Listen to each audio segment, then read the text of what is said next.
2024 UPSC CSC PT यानी GS 1 में एक क्वेश्चन पूछा गया था। क्वेश्चन कंसेप्ट बेस्ड था। क्वेश्चन क्या था, दो स्टेटमेंट दिए हुए थे। वो पहले क्वेश्चन था किसी सेट में।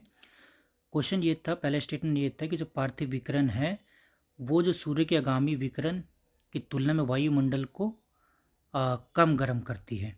यानी आगामी विकिरण जो है वो पार्थिव विकिरण की तुलना में वायुमंडल को ज़्यादा गर्म करती है।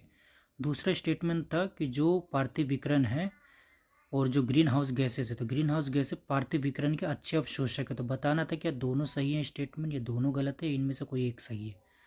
तो पहला स्टेटमेंट गलत है, क्यों मैं भी बताता हूँ। दूसरा स्टेटमेंट यहाँ पे सही है। तो पहले स्टेटमेंट गलत क्यों है, इसके पीछे कारण ये है कि जो पार्थिव विकिरण है जो लॉन्ग वेव रेडिएशन दीर्घ तरंगों को उत्पन्न करती है इंफ्रारेड के रूप में, ये वायुमंडल को ज़्यादा गर्म करती है किसकी तुलना में, जो शॉर्ट वेव रेडिएशन होती है, लघु तरंगे होती है जो डायरेक्ट सूर्य से धरातल पर आ रही होती है वायुमंडल को पार करके। तो शॉर्ट वेव रेडिएशन के लिए वायुमंडल पारदर्शी हो जाता है, लेकिन लॉन्ग वेव रेडिएशन के लिए अपारदर्शी हो जाता है। और जो ग्रीन हाउस गैस है जैसे कार्बन डाइऑक्साइड, जलवाष्प, ozone, CFC, HFC, SF6, nitrogen oxide, ये सब क्या होते हैं कि दीर्घ तरंगों के अच्छे अवशोषक होते हैं।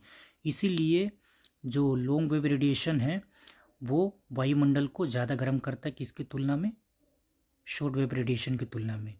और जो रेडिएशन आ रही होती है धरातल पर, तो 51% धरातल अवशोषित करता है और 19% लगभग वायुमंडल अवशोषित करता है, बाकी तो वेस्ट चला जाता है लगभग। ओके, तो आई होप आपको समझ में ये कंसेप्ट आया होगा। इसी तरह से और कंसेप्ट जानने के लिए मेरे जो ये चैनल है उसको सब्सक्राइब करें। आप सभी का जुड़ने के लिए धन्यवाद।